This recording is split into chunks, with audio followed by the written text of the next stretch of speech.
વંદે ગુજરાત.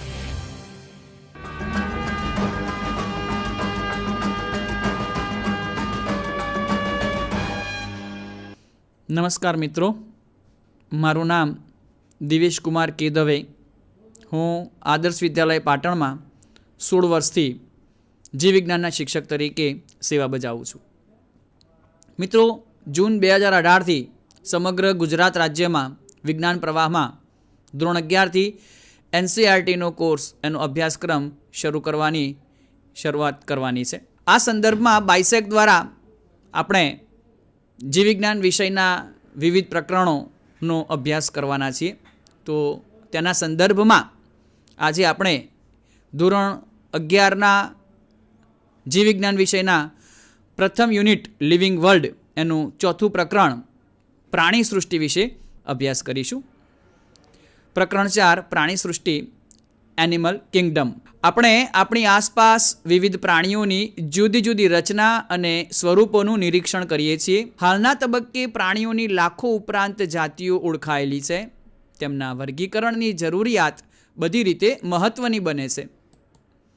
વર્ગીકરણ એ નવી ઓળખાયેલી જાતિઓને યોગ્ય સ્થાને મૂકવામાં પણ મદદરૂપ છે. વર્ગીકરણના આધારો.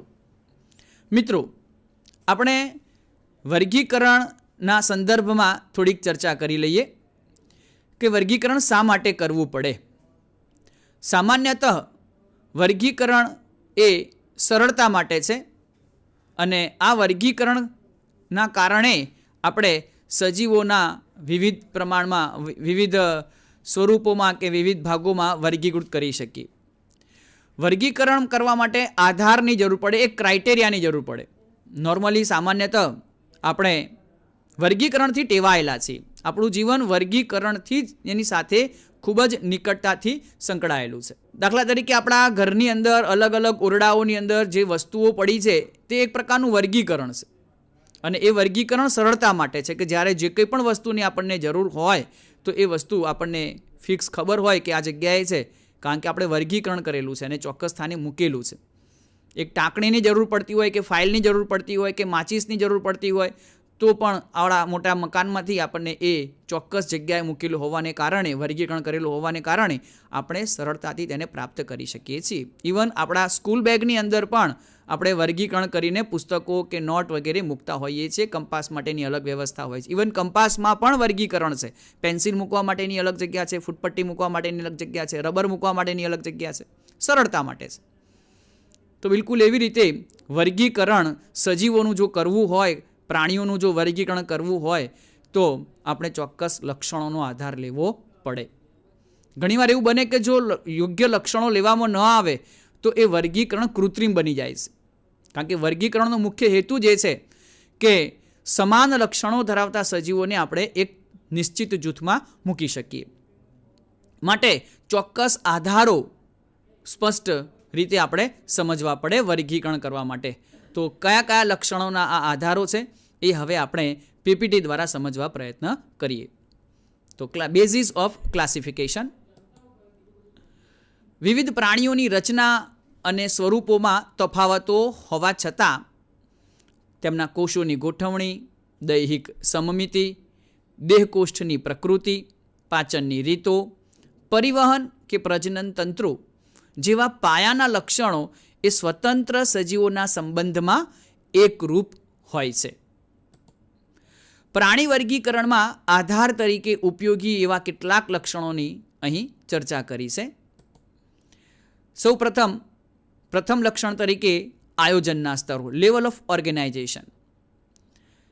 પ્રાણી સૃષ્ટિના દરેક સભ્યો બહુકોષી છે, છતાં તેમાંના બધા જ પ્રાણીઓ કોષોના આયોજનની સમાન રીતો પ્રદર્શિત કરતા નથી. ઉદાહરણ તરીકે સછિદ્ર એટલે કે જેને આપણે વાદળીઓ તરીકે ઓળખીએ છીએ તેવા સછિદ્ર સમુદાયના પ્રાણીઓમાં કોષો શિથિલ રીતે ગોઠવાયેલા હોય છે કે કાર્યની દ્રષ્ટિએ તેઓ એકબીજા સાથે જોડાયેલા હોતા નથી. એટલે કે તેઓ કોષ સ્તરીય આયોજન મતલબ સેલ્યુલર લેવલ ઓર્ગેનાઇઝેશન પ્રદર્શિત કરે છે.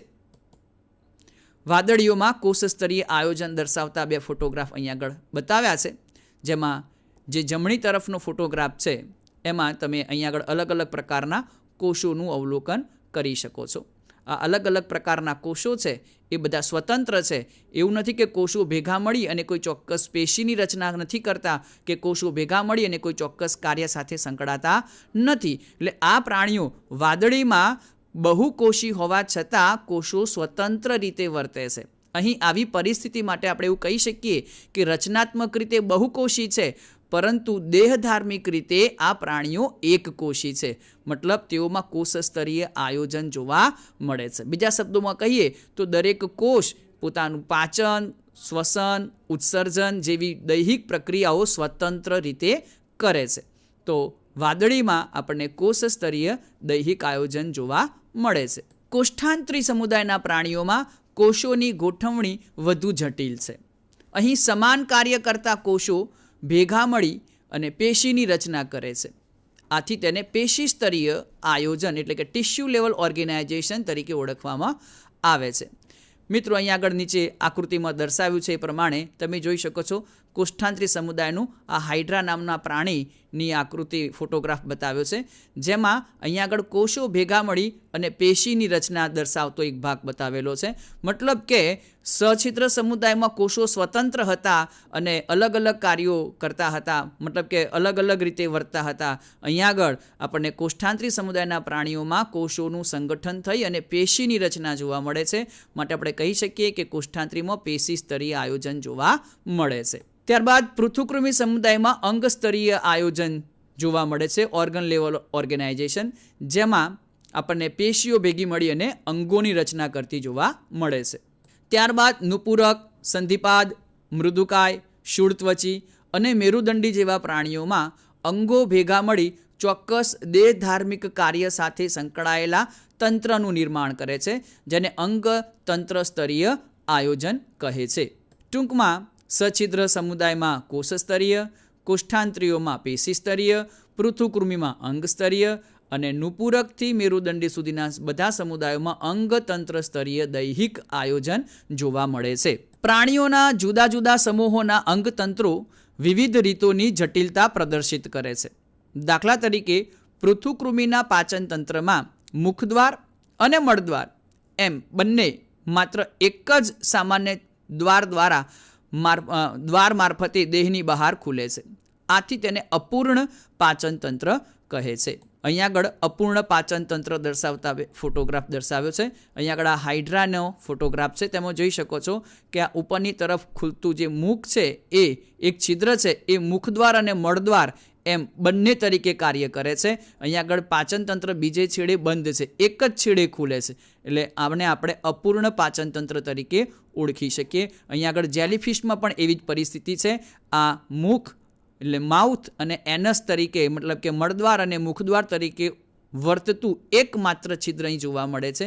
માટે આ બંને જે આકૃતિ છે એ અપૂર્ણ પાચન માર્ગ અથવા અપૂર્ણ પાચન તંત્ર દર્શાવતી આકૃતિ છે, જે આપણને કોષ્ઠાંતરીમાં જોવા મળે છે. સંપૂર્ણ પાચન તંત્રમાં મુખદ્વાર એટલે કે માઉથ અને મળદ્વાર એટલે કે એનસ એમ બંને અલગ ખુલતા દ્વાર હોય છે. એ જ રીતે પરિવહન તંત્ર પણ બે પ્રકારનું હોય છે. અહીંયા આગળ મિત્રો આપણે સંપૂર્ણ પાચન તંત્રમાં તમે અહીં જોઈ શકો છો કે અગ્ર છેડે મુખદ્વાર છે અને પશ્ચ છેડે મળદ્વાર છે. અહીંયા આગળ અળસિયામાં પણ અગ્ર છેડે મુખદ્વાર અને પશ્ચ છેડે મળદ્વાર એમ અલગ બે સ્વતંત્ર છિદ્રો જોવા મળે છે. મનુષ્યના પાચન તંત્રમાં પણ જોઈ શકો છો અગ્ર છેડે મુખદ્વાર છે અને પશ્ચ છેડે મળદ્વાર છે.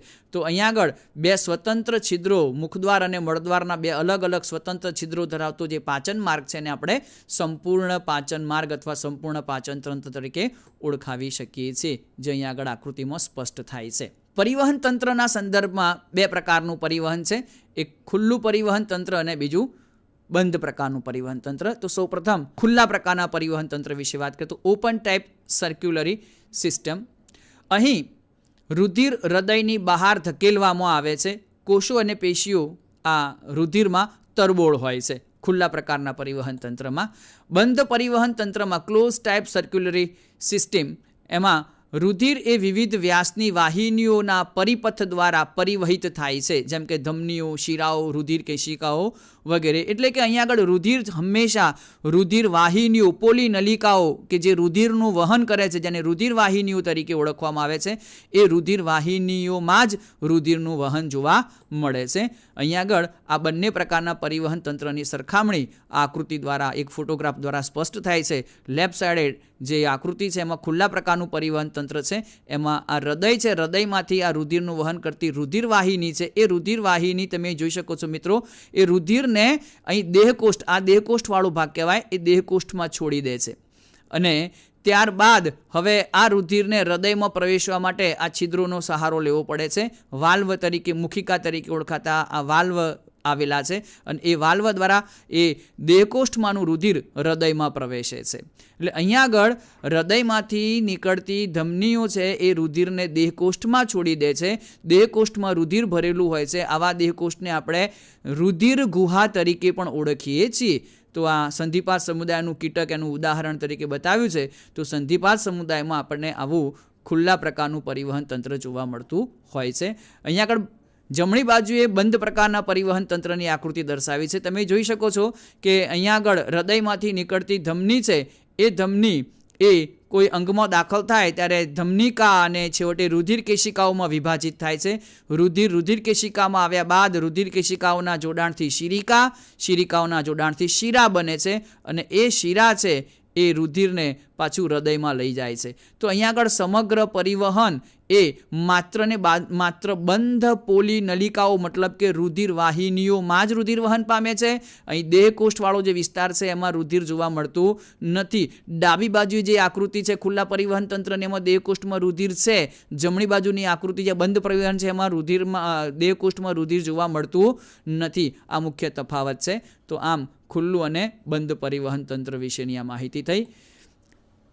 અહીં જોઈ શકાય છે આ રીતે પણ આકૃતિ દોરી અને સમજાવી શકાય. આ ધમની છે અને એ રુધિરને દેહકોષ્ઠમાં છોડી દે છે, જ્યારે અહીંયા આગળ ધમનીમાંથી નીકળતું રુધિર કેશિકાઓમાં થઈ અને છેવટે શિરાઓ મારફતે એ હૃદયમાં પરત ફરે છે.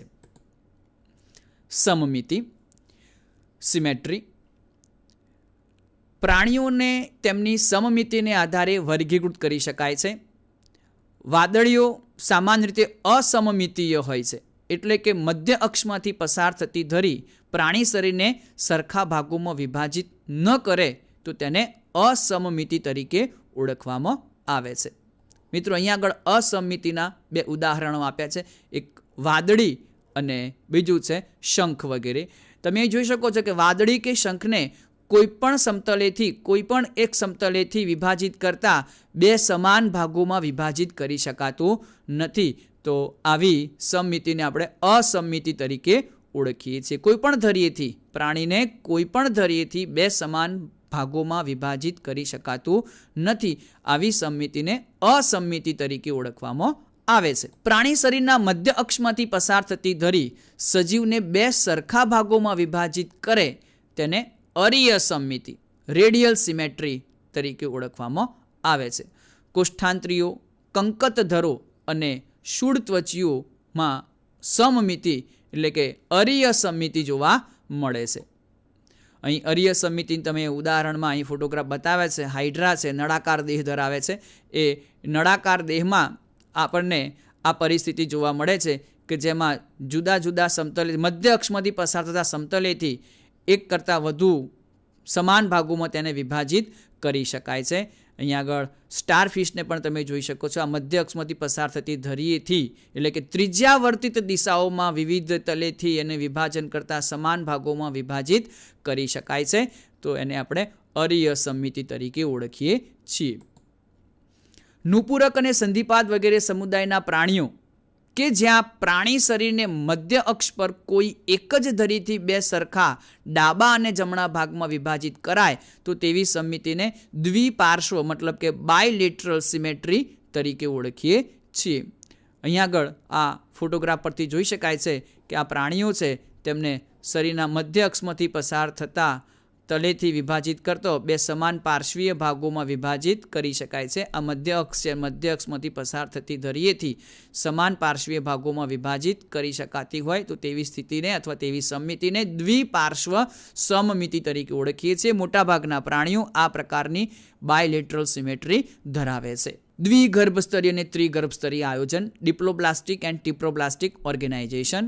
અહીંયા આગળ પ્રાણીઓમાં ગર્ભ વિકાસ દરમિયાન કેટલા ગર્ભ સ્તરો જોવા મળે છે તે પણ અહીં વર્ગીકરણના આધાર તરીકે તે લક્ષણને પણ ધ્યાનમાં રાખવામાં આવે છે. પ્રાણીઓ કે જેમાં કોષો બે ગર્ભીય સ્તરોમાં ગોઠવાય છે, બહારનું બાહ્ય ગર્ભ સ્તર અને અંદરનું અંતઃગર્ભ સ્તર, તેમને દ્વિગર્ભસ્તરી મતલબ કે ડિપ્લોબ્લાસ્ટિક પ્રાણીઓ કહે છે. દાખલા તરીકે કોષ્ઠાંતરી સમુદાયના પ્રાણીઓ છે એ દ્વિગર્ભસ્તરી તરીકે ઓળખાય છે. અહીંયા આગળ બાહ્ય ગર્ભસ્તર અને અંતઃગર્ભ સ્તર વચ્ચે અવિભેદિત સ્તર તરીકે મધ્ય શ્લેષ સ્તર મેસોગ્લિયા આવેલું હોય છે. અહીં જોઈ શકો છો આકૃતિમાં દ્વિગર્ભસ્તરી ગર્ભનો ફોટોગ્રાફ છે. અહીંયા આગળ આ બહારની તરફ બાહ્ય ગર્ભ સ્તર છે મતલબ કે એક્ટોડર્મ અને અંદરની તરફ અંતઃગર્ભ સ્તર મતલબ કે એન્ડોડર્મ અને એ બંને ગર્ભ સ્તરોની વચ્ચે અકોષીય મધ્ય શ્લેષ સ્તર આવેલું હોય છે. તો આ પ્રકારના પ્રાણીઓને આપણે દ્વિગર્ભસ્તરી પ્રાણીઓ તરીકે ઓળખીએ છીએ અને કોષ્ઠાંતરી સમુદાયમાં આપણને આવા દ્વિગર્ભસ્તરી પ્રાણીઓ જોવા મળે છે. જે પ્રાણીઓમાં વિકાસ પામતો ભ્રૂણ એ બાહ્ય ગર્ભસ્તર અને અંતઃગર્ભસ્તર વચ્ચે ત્રીજું ગર્ભસ્તર જોવા મળતું હોય મધ્ય ગર્ભસ્તર તરીકે, તો તેવા પ્રાણીઓને ત્રિગર્ભસ્તરી પ્રાણીઓ કહે છે. દાખલા તરીકે પૃથુકૃમિથી મેરુદંડી પ્રાણીઓ. અહીંયા આગળ આકૃતિમાં જોઈ શકાય છે 3 ગર્ભસ્તરો જોવા મળે છે.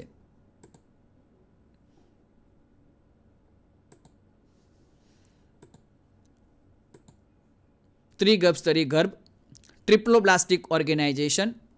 તો અહીંયા આગળ તમે જોઈ શકો છો મિત્રો 3 સ્તરમાં ગોઠવાયેલા ગર્ભસ્તરો છે. બહારની તરફ બાહ્ય ગર્ભસ્તર, ત્યારબાદ અહીં રેડ કલરનું જે પોર્શન દેખાય છે તે મધ્ય ગર્ભસ્તર અને સૌથી અંદરનું છે તે અંતઃગર્ભસ્તર. આમ પ્રાણીઓમાં 3 ગર્ભસ્તરો આપણને જોવા મળે છે. દેહકોષ્ઠ, સિલમ. શરીર દિવાલ અને પાચન નળી વચ્ચે અવકાશની હાજરી કે ગેરહાજરી વર્ગીકરણમાં ખૂબ મહત્વની છે. અહીં આગળ આકૃતિમાં નીચે જોઈ શકાય છે કે આ સૌથી બહારની શરીર દિવાલ છે, છેદમય આકૃતિ છે. અનુપ્રસ્થ રીતે પસાર થતો છેદ છે, પ્રાણી શરીરના મધ્યમાંથી પસાર થતો છેદ, જેમાં સૌથી બહારની બાજુએ શરીર દિવાલ છે અને આ અંદરની તરફ પાચન નળી આવેલી છે. એ શરીર દિવાલ અને પાચન માર્ગ વચ્ચે જે આ પોલાણ જોવા મળે એ પોલાણને દેહકોષ્ઠ તરીકે ઓળખવામાં આવે છે. અહીં જોઈ શકાય છે આ શરીર દિવાલ, આ પ્રાણી શરીરના મધ્યમાંથી પસાર થતો છેદ છે. આ શરીર દિવાલ અને આ પાચન માર્ગ વચ્ચેનું આખું પોલાણ દેખાય એ પોલાણ માટે શબ્દ વપરાય છે દેહકોષ્ઠ. અંગ્રેજીમાં એને સિલમ તરીકે ઓળખવામાં આવે છે. દૈહિક અવકાશ કે જેનું અસ્તર મધ્ય ગર્ભ સ્તરનું હોય છે તેને દેહકોષ્ઠ તરીકે ઓળખવામાં આવે છે. મિત્રો અહીંયા આગળ જે સત્ય દેહકોષ્ઠ છે એમાં આ તમે જોઈ શકો છો ત્રિગર્ભસ્તરી પ્રાણીઓમાં આ બહારની તરફ બાહ્ય ગર્ભસ્તર, આ વચ્ચે મધ્ય ગર્ભસ્તર, જે ગુલાબી રંગનો જે પોર્શન દેખાય છે તે મધ્ય ગર્ભસ્તરનો છે અને સૌથી અંદર જે યલો કલરનો પોર્શન દેખાય છે તે અંતઃગર્ભસ્તર છે. તમે જોઈ શકો છો કે મધ્ય ગર્ભસ્તરમાં વચ્ચે આ પોલાણ જોવા મળે છે. મતલબ કે મધ્ય ગર્ભસ્તરમાં જે પોલાણ છે એ પોલાણ એટલે જ દેહકોષ્ઠ. બીજા શબ્દોમાં કહી શકીએ કે દૈહિક અવકાશ, આ વચ્ચેનો દૈહિક અવકાશ છે કે જેનું અસ્તર એ મતલબ કે ચારે બાજુએ એ અવકાશની ચારે બાજુએ આ મધ્ય ગર્ભ સ્તર આવેલું હોય તો તેને દેહકોષ્ઠ તરીકે ઓળખવામાં આવે છે. મિત્રો અહીંયા આગળ આ ત્રિગર્ભસ્તરી પ્રાણીના ગર્ભમાંથી પસાર થતો અનુપ્રસ્થ છેદની આકૃતિ છે. બરાબર, એટલે છેદમાં આપણને અહીંયા આગળ આ અવકાશની ફરતે મધ્ય ગર્ભસ્તરીય કોષો જોવા મળે છે. બાકી તમે કાલ્પનિક રીતે વિચારી શકો કે ગર્ભ તો ગોળ દડા જેવો હોય છે, એટલે સ્વાભાવિક રીતે આ જે વચ્ચેનો અવકાશ દેખાય છે એ અવકાશની ફરતે વર્તુળાકારે ચારે તરફ ગોઠવાયેલા આ મધ્ય ગર્ભસ્તરીય કોષો હોય છે. તો અવકાશની ફરતે દૈહિક અવકાશની ફરતે જ્યારે મધ્ય ગર્ભસ્તરીય કોષો ગોઠવાય તો તે અવકાશ માટે શબ્દ વપરાય છે દેહકોષ્ઠ. જે પ્રાણીઓ દેહકોષ્ઠ ધરાવે તેમને દેહકોષ્ઠી પ્રાણીઓ કહે છે. દાખલા તરીકે નુપુરકથી મેરુદંડી પ્રાણીઓ. કેટલાક પ્રાણીઓમાં દૈહિક અવકાશની ફરતે મધ્ય ગર્ભસ્તરનું અસ્તર હોતું નથી, પરંતુ બાહ્ય ગર્ભસ્તર અને અંતઃ ગર્ભસ્તર વચ્ચે મધ્ય ગર્ભસ્તરની છૂટી છવાઈ કોથળીઓ આવેલી હોય છે. તેને કૂટ દેહકોષ્ઠ અને પ્રાણીઓને કૂટ દેહકોષ્ઠી સ્યુડોસિલોમેટ્સ તરીકે ઓળખવામાં આવે છે. અને આ પ્રકારની પરિસ્થિતિ સૂત્રકૃમિ સમુદાયના પ્રાણીઓમાં જોવા મળે છે. કૂટ દેહકોષ્ઠની આ આકૃતિ દર્શાવી છે. અહીં મિત્રો તમે જોઈ શકો છો, આ સૌથી બહારની તરફ બાહ્ય ગર્ભસ્તર છે, આ અંતઃ ગર્ભસ્તર છે, પણ જે મધ્ય આવેલું મધ્ય ગર્ભસ્તર છે એ છૂટી છવાઈ કોથળીઓ સ્વરૂપે છે. તો આ છૂટી છવાઈ કોથળીઓ સ્વરૂપે મધ્ય ગર્ભસ્તર હોવાને કારણે આ પ્રકારની પરિસ્થિતિને આપણે કૂટ દેહકોષ્ઠ તરીકે ઓળખીએ છીએ. અહીં આગળ મધ્ય ગર્ભસ્તર સતત સળંગ હોતું નથી, પરંતુ આવી કોથળીઓ સ્વરૂપે આપણને જોવા મળે છે. પ્રાણીઓ કે જેમાં દૈહિક અવકાશ ગેરહાજર હોય તેને અદેહકોષ્ઠી એસિલોમેટ્સ કહે છે. દાખલા તરીકે પૃથુકૃમિ સમુદાયના પ્રાણીઓ. અહીંયા આગળ આ ફોટોગ્રાફની અંદર ત્રણેય પરિસ્થિતિ આપણને બતાવી છે. મતલબ કે આ દેહકોષ્ઠી પરિસ્થિતિ છે, જેમાં આ મધ્ય ગર્ભસ્તરની વચ્ચે આપણને દેહકોષ્ઠ જોવા મળે છે. આ કૂટ દેહકોષ્ઠ છે, જેમાં મધ્ય ગર્ભસ્તર છૂટી છવાઈ કોથળીઓ સ્વરૂપે જોવા મળે છે. અને અહીં આગળ આ પ્રાણીઓ પૃથુકૃમિ સમુદાયના પ્રાણીઓ કે જેમાં મધ્ય ગર્ભસ્તરમાં ક્યાંય પોલાણ જોવા મળતું નથી, મતલબ દેહકોષ્ઠ જોવા મળતું નથી, આવા પ્રાણીઓને અદેહકોષ્ઠી પ્રાણીઓ તરીકે ઓળખવામાં આવે છે. ખંડતા સેગમેન્ટેશન આ પણ વર્ગીકરણ માટે એક અગત્યનું આધારભૂત લક્ષણ ગણાવી શકાય. કેટલાક પ્રાણીઓમાં શરીર લગભગ કેટલાક અંગોના પુનરાવર્તન સાથે બહારથી અને અંદરથી એમ બે સરખા ખંડોમાં વિભાજિત થાય છે. અહીં આગળ તમે જોઈ શકો છો, આ સંધિપાત સમુદાયનું પ્રાણી છે, જેમાં આવા ખંડો આપણને જોવા મળે છે. અને વચ્ચે આ આંતરખંડીય ખાંચ પણ જોવા મળે છે, જે બે ખંડો વચ્ચેનું વિભાજન દર્શાવે છે. તો આવી ખાંચો જોવા મળે, શરીર ખંડોમાં રૂપાંતરિત થયેલું હોવાને કારણે એ વર્ગીકરણ માટે એક અગત્યનો આધારભૂત લક્ષણ બની શકે છે. દાખલા તરીકે અળસિયામાં શરીર આ પ્રકારની રચના દર્શાવે છે, તેને સમખંડીય ખંડતા કહે છે, મેટામેરિક સેગમેન્ટેશન. આ ઘટના સમખંડતા તરીકે ઓળખાય છે. અહીં આકૃતિમાં જોઈ શકાય છે, અળસિયાનું જે શરીર છે એ બહારથી તો ખંડોયુક્ત છે જ, સાથે સાથે અંદરથી પણ શરીરના આંતરિક ભાગોમાં પણ આવા ખંડન થયેલા જોવા મળે છે. અને દરેક ખંડમાં દરેક તંત્ર લગભગ સમાન રીતે વિભાજિત થયેલું હોય છે. દરેક ખંડમાં પાચન તંત્ર છે, ઉત્સર્જન તંત્ર છે, ચેતાતંત્ર છે, વગેરે તંત્રો સમાન રીતે ગોઠવાયેલા હોવાને કારણે તેને સમખંડીય ખંડતા તરીકે ઓળખવામાં આવે છે. તો આ પણ એક અગત્યનું આધારભૂત વર્ગીકરણ માટેનું લક્ષણ ગણાવી શકાય. મેરુદંડ નોટોકોર્ડ. કેટલાક પ્રાણીઓમાં મેરુદંડ એ ભ્રૂણ વિકાસ દરમિયાન પૃષ્ઠ બાજુએ મધ્ય ગર્ભસ્તરમાંથી ઉદ્ભવતી દંડ જેવી રચના છે. અહીં આકૃતિમાં જોઈ શકાય છે કે આ જે નોટોકોર્ડ છે, આ મેરુદંડ છે, એ શીર્ષથી પુચ્છ સુધી લંબાયેલી કાસ્થિમય રચના છે, દંડાકાર રચના છે, જે ગર્ભ વિકાસ દરમિયાન જો આ પ્રકારની દંડાકાર રચનાનું નિર્માણ થતું હોય તો આવા પ્રાણીઓને મેરુદંડી પ્રાણીઓ તરીકે ઓળખવામાં આવે છે. અને મિત્રો યાદ રાખો, આ મધ્ય ગર્ભસ્તરમાંથી વિભેદન પામે છે. મેરુદંડનું નિર્માણ મધ્ય ગર્ભસ્તરમાંથી થાય છે. મેરુદંડ ધરાવતા પ્રાણીઓને મેરુદંડી કોર્ડેટ્સ પ્રાણીઓ કહે છે. મેરુદંડ ન ધરાવતા પ્રાણીઓને અમેરુદંડી કહે છે. દાખલા તરીકે સછિદ્રથી શૂળત્વચી સમુદાયના પ્રાણીઓ.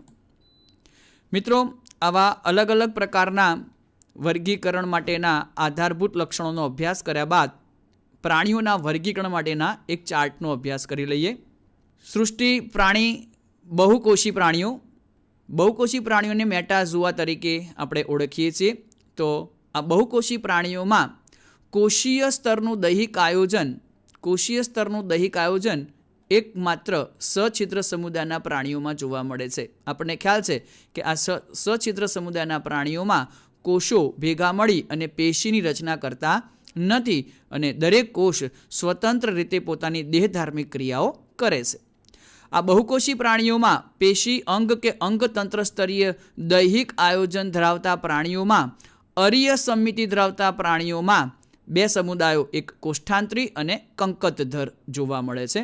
જ્યારે આ પેશી અંગ કે અંગતંત્રીય દૈહિક આયોજન ધરાવતા પ્રાણીઓમાં દ્વિપાર્શ્વ સમિતિ ધરાવતા પ્રાણીઓનું આગળ વર્ગીકરણ દૈહિક અવકાશ મતલબ કે દેહકોષ્ઠના સંદર્ભમાં કરી શકાય છે.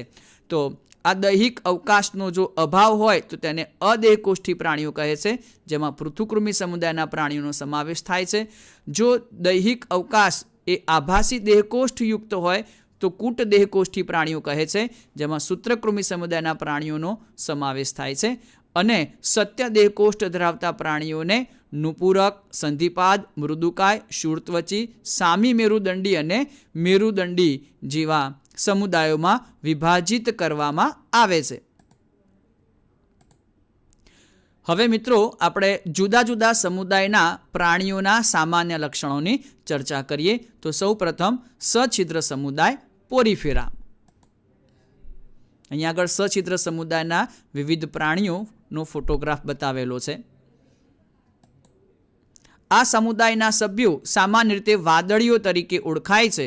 તેઓ સામાન્ય રીતે દરિયાઈ છે અને મુખ્યત્વે અસમમિતીય પ્રાણીઓ છે. અહીંયા આગળ વાદળીના કેટલાક સમૂહો જોવા મળે છે. તેઓ આદિ બહુકોષીય અને કોષીય આયોજન ધરાવતા પ્રાણીઓ છે. વાદળીઓ જલવહન કે નલિકા વહન તંત્ર વોટર ટ્રાન્સપોર્ટ ઓર કેનાલ સિસ્ટમ ધરાવે છે.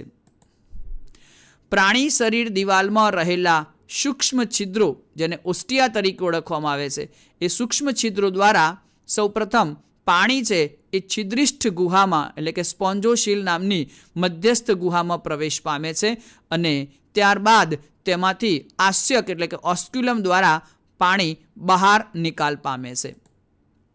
મિત્રો આ બાબતને અહીંયા આગળ આ ફોટોગ્રાફમાં સ્પષ્ટ જોઈ શકીએ. અહીંયા આગળ આ વાદળીના એક આયામ છેદ દ્વારા આ બાબતને આપણે સમજી શકીએ. અહીં જોઈ શકો છો એના શરીરના દેહ પર સૂક્ષ્મ છિદ્રો જોવા મળે છે અને એના મધ્યમાં એક પોલાણ જોવા મળે છે. એ પોલાણને ગુજરાતીમાં આપણે મધ્યસ્થ ગુહા એટલે કે છિદ્રિષ્ઠ ગુહા તરીકે ઓળખીએ છીએ. અંગ્રેજીમાં એને સ્પોન્જોસીલ તરીકે ઓળખવામાં આવે છે. તો સમુદ્રમાં કે મીઠા પાણીની વાદળીઓમાં આ પાણી જે છે એ આ છિદ્ર મારફતે શરીરમાં પ્રવેશ કરી અને એ મધ્યસ્થ ગુહા એટલે કે છિદ્રિષ્ઠ ગુહામાં આવે અને એ છિદ્રિષ્ઠ ગુહામાંથી પસાર થઈ અને સૌથી ટોચ ઉપર આવેલું છિદ્ર, જેને ઓસ્ક્યુલમ અથવા આસ્યક તરીકે ઓળખવામાં આવે છે, એ આસ્યક દ્વારા આ પાણી બહાર નિકાલ પામે છે. અહીંયા આગળ મિત્રો આ આકૃતિમાં આ છિદ્રિષ્ઠ ગુહાની ફરતે આવેલા જે કોષો છે એને કોલર કોષો તરીકે ઓળખવામાં આવે છે. આ કોલર કોષો અહીં જોઈ શકાય છે. તમે જુઓ કેશ તંતુયુક્ત કોષો છે. એ કેશ તંતુઓનું હલનચલન આ પાણીના વહનમાં મદદરૂપ થાય છે. આને નલિકા વહન તંત્ર તરીકે ઓળખવામાં આવે છે. આ નલિકામય તંત્ર છે પાણીના વહન માટેનું. જલપ્રવાહનો આ માર્ગ છે એ એકત્રિત કરવામાં એટલે ખોરાક એકત્રિત કરવામાં, શ્વસન વાયુઓની આપલે કરવામાં અને નકામા પદાર્થોનો નિકાલ કરવામાં મદદરૂપ થાય છે. આ જે માર્ગ છે એ આવી રીતે પદાર્થ ખોરાકના વહન માટે તેમજ ઉત્સર્ગ દ્રવ્યોના કે શ્વસન વાયુઓની આપલે કરવામાં આ પાણીના વહનનો માર્ગ છે એ મહત્વનો ભાગ ભજવે છે. છિદ્રિષ્ઠ ગુહા અને નલિકા તંત્રનું અસ્તર એ કોલર કોષો એટલે કે કોઇનોસાઇટ્સનું બનેલું છે. જે અહીંયા આગળ આ ફોટોગ્રાફમાં વાદળીનો આયામ છેદવાળો આંતરિક રચના દર્શાવતો ભાગ બતાવેલો છે, જેમાં સૌથી અંદરની તરફ આવેલા આ જે કોલર કોષો છે એ કોલર કોષોના કેશ તંતુઓ છે એ પાણીના વહનમાં મદદરૂપ થાય છે. તો આ કોલર કોષો એ આ છિદ્રિષ્ઠ ગુહાની ફરતી આવેલા હોય છે, મતલબ કે તેનું અસ્તર રચતા કોષો છે. પાચન અંતઃકોષીય છે. શરીર એ દઢાઓ કે સ્પોન્જીના રેસાઓના બનેલા અંતઃકંકાલ દ્વારા આધાર પામે છે. અહીંયા આગળ ફોટોગ્રાફમાં અલગ અલગ પ્રકારના શૂળ બતાવેલા છે, સ્પિક્યુલ્સ તરીકે ઓળખાય છે અંગ્રેજીમાં. તદુપરાંત આ અલગ અલગ પ્રકારના રેસાઓ છે જે સ્પોન્જીનના રેસાઓ છે, એ રેસાઓ અને આવા સ્પિક્યુલ્સ મતલબ કે દઢાઓ દ્વારા આ પ્રાણીનું અંતઃકંકાલ આધાર પામતું હોય છે. લિંગભેદ જોવા મળતો નથી, મતલબ કે આ પ્રાણીઓ ઉભયલિંગી છે. એટલે કે અંડકોષો અને શુક્રકોષો एक ज प्राणी द्वारा उत्पन्न थाय छे। वादळीओ अवखंडन द्वारा अलिंगी प्रजनन अने जन्युओना निर्माण द्वारा लिंगी प्रजनन करे छे। अंतःफलन जोवा मळे छे अने डिंभीय अवस्था धरावतो परोक्ष विकास जोवा मळे छे। मित्रों अहीं आगळ अंतःफलन शब्दनो मतलब थाय छे के प्राणी शरीरनी अंदर फलननी प्रक्रिया आपणने जोवा मळे छे। फलन शब्दनो मतलब थाय छे मादा प्रजनन कोषमां नर प्रजनन कोष दाखल थवानी क्रियाने आपणे फलन तरीके ओळखीए छीए। जो आ फलन प्राणी शरीरमां थाय तो अंतःफलन अने प्राणी शरीरनी बहार मतलब के पाणीमां थाय तो आपणे तेने बाह्य फलन तरीके ओळखीए छीए। वादळीओमां आपणने अंतःफलन जोवा मळे छे। तो आ समुदायना उदाहरणोमां साइकोन, स्पोंजिला के जेने आपणे मीठा जळनी वादળી कहीए छीए, યુસ્પોન્જિયા जेने स्नान वादળી तरीके ओळखवामां आवे छे। अहीं आगळ एना केटलाक फोटोग्राफ बताव्या छे। साइकोन एनो फोटोग्राफ बताव्यो जमणी बाजुए, स्पोंजिला नो फोटोग्राफ छे अने યુસ્પોન્જિયા स्नान वादળી। हवे बीजा नंबरनो समुदाय कोष्ठांतरी समुदाय दंशको तरीके ओळखवामां आवे छे। सिलेंट्रेटा निडेरिया तरीके पण तेने ओळखवामां आवे छे। कोष्ठांतरी समुदायना विविध प्राणीओ अहीं आगळ दर्शावेला छे, जेमां मोटे भागे आपणे जेलीफिश छे, पछी आ समुद्र फूल छे ए एना खूब ज प्रख्यात उदाहरणो छे। तेओ जलज मुख्यत्वे दरियाई स्थायी के मुक्त रीते तरता अरीय सममिति धरावता प्राणीओ छे।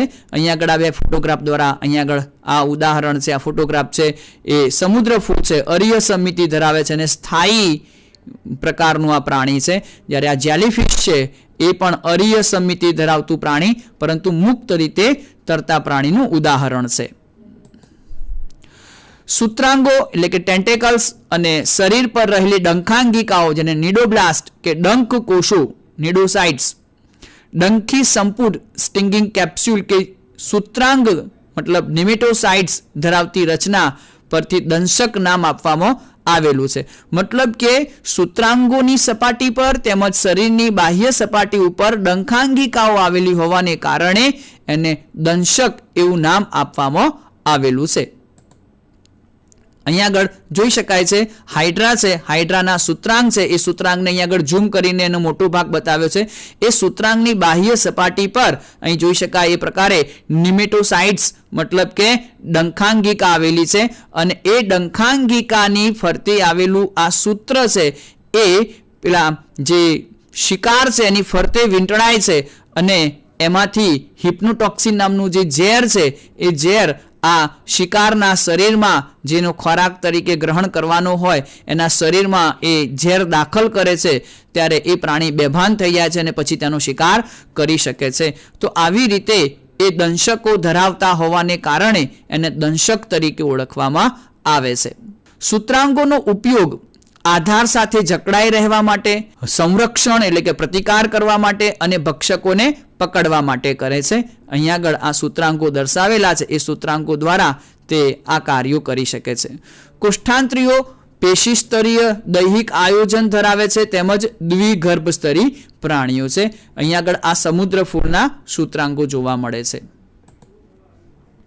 तेओ मध्यमो एक ज छेडेथी खुलता अधोमुख એટલે કે હાઇપોસ્ટોમ સાથેની આંત્ર પરિવહન ગુહા એટલે કે કોષ્ઠાંત્ર ધરાવે છે જેને ગેસ્ટ્રોવેસ્ક્યુલર કેવિટી કહે છે। આ બાબત થોડીક સમજવા જેવી છે। મિત્રો અહીં જમણી બાજુએ જે આકૃતિ આપી છે એના પરથી તમે જોઈ શકો છો કે આ હાઇડ્રાનો આયામ છેદ છે અને એ છેદમાં તમે દેહમાં એક પોલાણ જોવા મળે છે। નોર્મલી સામાન્યતઃ પ્રાણીઓમાં બે પોલાણ જોવા મળે છે, એક દેહકોષ્ઠનું પોલાણ અને બીજું છે આંત્રકોષ્ઠનું પોલાણ। આંત્રકોષ્ઠ મતલબ પાચન માર્ગનું પોલાણ અને બીજું દૈહિક પોલાણ। પાચન માર્ગનું પોલાણ પાચનનું કાર્ય કરે છે અને દૈહિક પોલાણ છે એ પરિવહનનું કાર્ય કરે છે।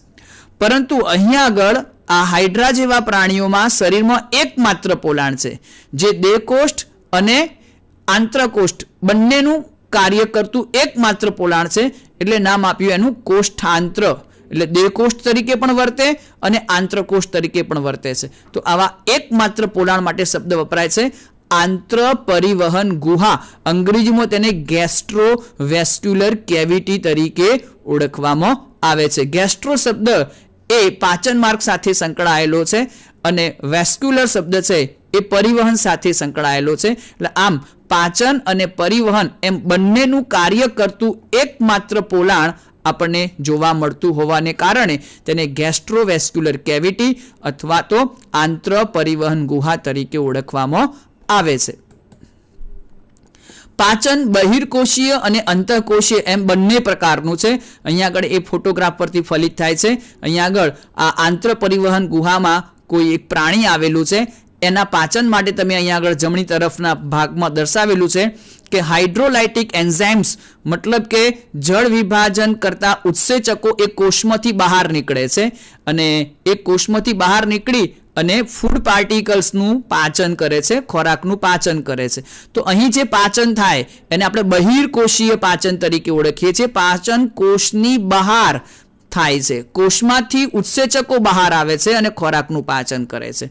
જ્યારે એવી જ રીતે અહીં આગળ આ કોષની અંદર પાચન થાય છે, મતલબ કે અહીં આગળ આ ખોરાકના ઘટકો કોષમાં દાખલ થાય અને કોષની અંદર પાચનની પ્રક્રિયા થાય છે. તો એને કોષાંતરીય અથવા તો અંતઃકોષીય પાચન તરીકે ઓળખવામાં આવે છે. એમ અહીં બહિર્કોષીય અને અંતઃકોષીય એમ બંને પ્રકારનું પાચન આપણને જોવા મળે છે. કેટલાક દંશકો જેવા કે પરવાળા કોરલ્સ કેલ્શિયમ કાર્બોનેટનું સંગઠિત અંતઃકંકાલ ધરાવે છે. અહીંયા આગળ અલગ અલગ પ્રકારના કોરલ્સ બતાવેલા છે જેમાં કેલ્શિયમ કાર્બોનેટનું આપણને કંકાલ સંગઠિત થયેલું જોવા મળે છે. દંશકો એ પુષ્પક એટલે કે પોલિપ અને છત્રક મતલબ મેડુસા તરીકે ઓળખાતા બે મૂળભૂત દૈહિક સ્વરૂપો ધરાવે છે. આ પુષ્પક છે એ સ્થાયી સ્વરૂપ છે, આ જે છત્રક છે એ ચલિત સ્વરૂપ છે. તો કોષ્ઠાંતરી સમુદાયમાં આવા બે અલગ અલગ સ્વરૂપો જોવા મળતા હોય છે. પુષ્પક એ સ્થાયી અને નળાકાર સ્વરૂપ છે જે હાઇડ્રા, સમુદ્ર ફૂલ વગેરે પ્રાણીઓમાં જોવા મળે છે. જ્યારે છત્રક એ છત્રી આકારનું અને મુક્ત રીતે તરતું સ્વરૂપ છે જે જેલીફિશ જેવા પ્રાણીઓમાં જોવા મળે છે. એવા દંશકો કે જેઓ બંને સ્વરૂપો ધરાવે છે તેઓ એકાંતર જનન મેટાજિનેસિસ દર્શાવે છે. તેઓ પુષ્પકો દ્વારા અલિંગી રીતે છત્રકોની ઉત્પત્તિ અને છત્રકો દ્વારા લિંગી રીતે પુષ્પકોની ઉત્પત્તિ કરે છે. દાખલા તરીકે ઓબેલિયા. અહીંયા આગળ આ ઓબેલિયાનું જીવન ચક્ર દર્શાવતો એક ફોટોગ્રાફ બતાવ્યો છે. અહીં જોઈ શકાય કે આ જે ભાગ છે એ સ્થાયી સ્વરૂપ છે, મતલબ કે તે સ્થાયી સ્વરૂપે એ અલિંગી પ્રજનન કરી અને એ છત્રક સ્વરૂપનું નિર્માણ કરે છે જે ચલિત સ્વરૂપ છે. અને આ ચલિત સ્વરૂપ છત્રક એ લિંગી પ્રજનન કરે છે. એગ અને સ્પર્મ મતલબ કે માદાજન્યુ અને નરજન્યુનું સંયુગ્મન થઈ અને એ ફલિતાનું નિર્માણ કરે છે અને ગર્ભ વિકાસ પામી અને ત્યારબાદ તેમાંથી પુષ્પક અવસ્થા આવે છે. એ પુષ્પક અવસ્થા સ્થાયી છે. આ સ્થાયી પુષ્પક અવસ્થા વળી પાછું અલિંગી પ્રજનન કરી છત્રક સ્વરૂપનું નિર્માણ કરે છે. છત્રક સ્વરૂપ એ લિંગી પ્રજનન કરીને સ્થાયી એવા પુષ્પક સ્વરૂપનું નિર્માણ કરે છે. આમ છત્રક અને પુષ્પક સ્વરૂપ એકાંતરે સર્જાયા કરતા હોય છે. એ જીવનચક્ર તરીકે ઓળખાય છે, એકાંતર જનન તરીકે ઓળખાય છે. ઉદાહરણ તરીકે ફિરંગી મનવાર, Portuguese man of war, Physalia, સમુદ્ર ફૂલ, sea anemone, Adamsia, Pennatula, sea pen, Gorgonia, sea fan, Meandrina, brain coral, જે અહીંયા આગળ કેટલાક ઉદાહરણો ફોટોગ્રાફ સાથે બતાવ્યા છે. ફાઇસેલિયાનો ફોટોગ્રાફ બતાવ્યો છે, ફિરંગી મનવાર તરીકે ઓળખાતો છે, પેન્નાટુલા છે અને ગોર્ગોનિયા સી ફેન તરીકે ઓળખાતો ફોટોગ્રાફ બતાવેલા છે. ત્યાર પછીનો સમુદાય છે કંકતધરા ટીનોફોરા. આ ટીનોફોરાના વિવિધ પ્રાણી સ્વરૂપો અહીંયા આગળ દર્શાવેલા છે. કંકતધારીઓ સામાન્ય રીતે સમુદ્રી અખરોટ, સી વોલનટ કે કંકત જેલી, કોમ્બ જેલીસ તરીકે ઓળખાય છે, જે સંપૂર્ણ દરિયાઈ, અરીય સમમિતિ, દ્વિગર્ભ સ્તરીય તથા પેશી સ્તરીય આયોજન દર્શાવતા સજીવો છે. શરીર એ પક્ષમોની કંકત તકતીઓ એટલે કે કોમ્બ પ્લેટ્સ તરીકે ઓળખાતી 8 બાહ્ય હરોળ ધરાવે છે કે જે પ્રચલનમાં મદદરૂપ થાય છે. જે અહીંયા આગળ જોઈ શકાય છે. આ 8 બાહ્ય હરોળ છે, કોમ્બ પ્લેટ તરીકે ઓળખાય છે અને એ પ્રચલનમાં તે મદદરૂપ થાય છે. બહિર્કોષીય અને અંતરકોષીય એમ બંને પ્રકારનું પાચન જોવા મળે છે. જૈવિક પ્રદીપ્યતા બાયોલ્યુમિનિસેન્સ સજીવોનો પ્રકાશિતતાનો આ ગુણધર્મ એ કંકતધરોમાં ખૂબ જ નોંધનીય છે અને તેમાં લિંગ ભેદ જોવા મળતો નથી અને ફક્ત લિંગી પ્રજનન જોવા મળે છે. અહીં જોઈ શકાય છે તેઓમાં આપણને રાત્રિ દરમિયાન પ્રકાશિત સ્વરૂપમાં જોવા મળે છે. એટલે આ ગુણધર્મને જૈવિક પ્રદીપ્યતા તરીકે ઓળખાય છે. બાહ્ય ફલન અને પરોક્ષ ગર્ભ વિકાસ આપણને જોવા મળે છે. ઉદાહરણો પ્લુરોબેકિયા અને ટીનોપ્લેના. આ પ્લુરોબેકિયાનો ફોટોગ્રાફ છે અને આ ટીનોપ્લેનાનો ફોટોગ્રાફ અહીંયા આગળ દર્શાવેલો છે. સમુદાય પૃથુકૃમિ પ્લેટીહેલ્મિન્થિસ. અહીંયા આગળ અલગ અલગ પ્રાણીઓ પૃથુકૃમિ સમુદાયના પ્રાણીઓનો ફોટોગ્રાફ બતાવેલો છે. તેઓ પૃષ્ઠવક્ષીય ચપટો દેહ ધરાવે છે. આથી ચપટા કૃમિઓ એટલે કે ફ્લેટ વર્મ તરીકે ઓળખવામાં આવે છે. તેઓ મુખ્યત્વે મનુષ્ય સહિત અન્ય પ્રાણીઓમાં જોવા મળતા અંતઃપરોપજીવીઓ છે. ચપટા કૃમિઓ દ્વિપાર્શ્વીય સમિતિ, ત્રિગર્ભસ્તરીય દૈહિક આયોજન ધરાવે છે, અદેહકોષ્ઠીય છે અને અંગ સ્તરીય આયોજન ધરાવતા પ્રાણીઓ છે. તેમના પરોપજીવી સ્વરૂપોમાં અંકુશો અને ચૂષકો આવેલા હોય છે. અહીંયા આગળ આકૃતિમાં બતાવ્યું છે પટ્ટીકૃમિનો ફોટોગ્રાફ છે. અંતઃપરોપજીવી છે એ અન્ય પ્રાણીઓના આંતરડા સાથે ચોંટી રહેવા માટે સકર મતલબ કે ચૂષકો ધરાવે છે અને હૂક અથવા અંકુશો ધરાવે છે. એ હૂક દ્વારા અન્ય પ્રાણીઓના આંતરડા સાથે ચોંટી રહે છે અને આ સકર દ્વારા એ અન્ય પ્રાણીઓના પાચન માર્ગમાંથી તૈયાર ખોરાક શોષે છે.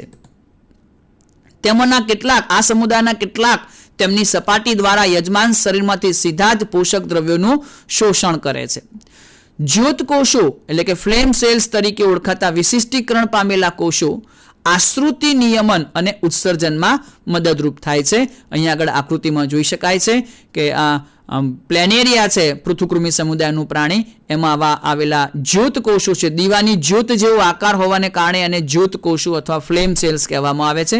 તેઓ ઉત્સર્જનની પ્રક્રિયામાં અને આશ્રુતિ નિયમનમાં મહત્વનો ભાગ ભજવે છે. લિંગ ભેદ જોવા મળતો નથી અને અંતઃફલન અને ઘણી ડિંભીય અવસ્થાઓ દ્વારા વિકાસ પામે છે. પ્લેનેરિયા જેવા કેટલાક સભ્યો ઊંચી પુનઃસર્જન ક્ષમતા ધરાવે છે. મતલબ કે જો પ્લેનેરિયાના 3 કે 4 ટુકડા કરી દેવામાં આવે તો દરેક ટુકડો નવા પ્લેનેરિયાનું સર્જન કરી શકે છે. આ ગુણધર્મને પુનઃસર્જન ક્ષમતા અથવા રીજનરેશન તરીકે ઓળખવામાં આવે છે.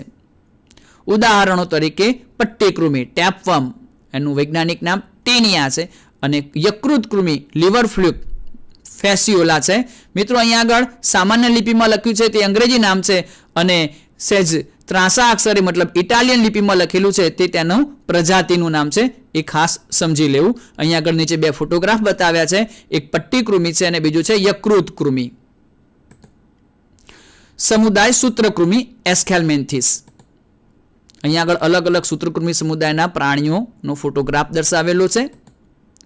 સૂત્રકૃમિઓનો દેહ એ આડા છેદમાં ગોળાકાર છે. આથી એને ગોળ કૃમિ તરીકે ઓળખવામાં આવે છે. રાઉન્ડ વર્મ કહેવામાં આવે છે.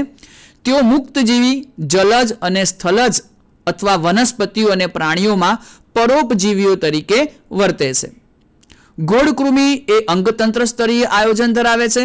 તેઓ દ્વિપાર્શ્વીય સમિતિ, ત્રિગર્ભ સ્તરીય અને આભાસી શરીર ગુહા ધરાવતા પ્રાણીઓ છે. અન્નમાર્ગ સારી રીતે વિકાસ પામેલી સ્નાયુલ કંઠનળીયુક્ત મસ્ક્યુલર ફેરિંગ્સ સંપૂર્ણ છે. ઉત્સર્ગ નલિકા એ ઉત્સર્ગ છિદ્ર દ્વારા આભાસી શરીર ગુહામાંથી નકામા પદાર્થોને શરીરમાંથી દૂર નિકાલ કરે છે. લિંગભેદ જોવા મળે છે. મતલબ કે ડાયોસિયસ દ્વિગૃહી. અહીં નર અને માદા જુદા જુદા હોય છે. ઘણીવાર માદા નર કરતાં લાંબુ હોય છે. અહીં આકૃતિમાં જોઈ શકાય છે આ ફિમેલ છે અને મેલ છે. તો એ માદા પ્રાણી છે એ નર કરતાં લંબાઈમાં વધારે હોય છે. અંતઃફલન અને વિકાસ પ્રત્યક્ષ કે સીધો બાળ સ્વરૂપ પુખ્ત પ્રાણી જેવું જ અથવા પરોક્ષ હોય છે. મિત્રો આ સીધો વિકાસ અને પરોક્ષ વિકાસ વિશે સહેજ સમજી લઈએ. સીધો વિકાસ મતલબ કે એ કોઈ પણ પ્રકારના રૂપાંતરણો વગર પોતાનો બાળ દેહ સ્વરૂપે જ જન્મ લે છે. પોતાના પિતૃઓ જેવો જ દેહ ધરાવતા સ્વરૂપે જ તે જન્મ લે છે.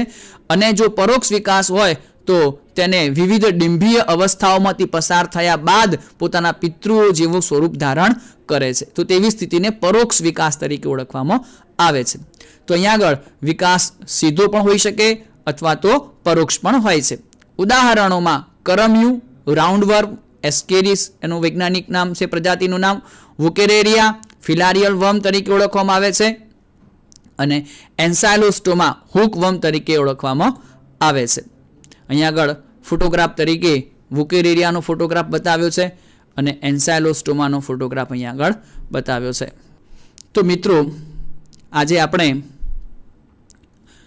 પ્રાણી વર્ગીકરણના કેટલાક વર્ગીકરણ માટેના આધારભૂત કેટલાક લક્ષણો તેમજ સછિદ્ર, કોષ્ઠાંતરી, પૃથુકૃમિ અને સૂત્રકૃમિ સમુદાયના પ્રાણીઓના સામાન્ય લક્ષણોની ચર્ચા કરી છે. હવે પછીના સેશનમાં આપણે સૂત્રકૃમિ પછીના જે સમુદાયો છે તેના સામાન્ય લક્ષણોની ચર્ચા કરીશું. આભાર.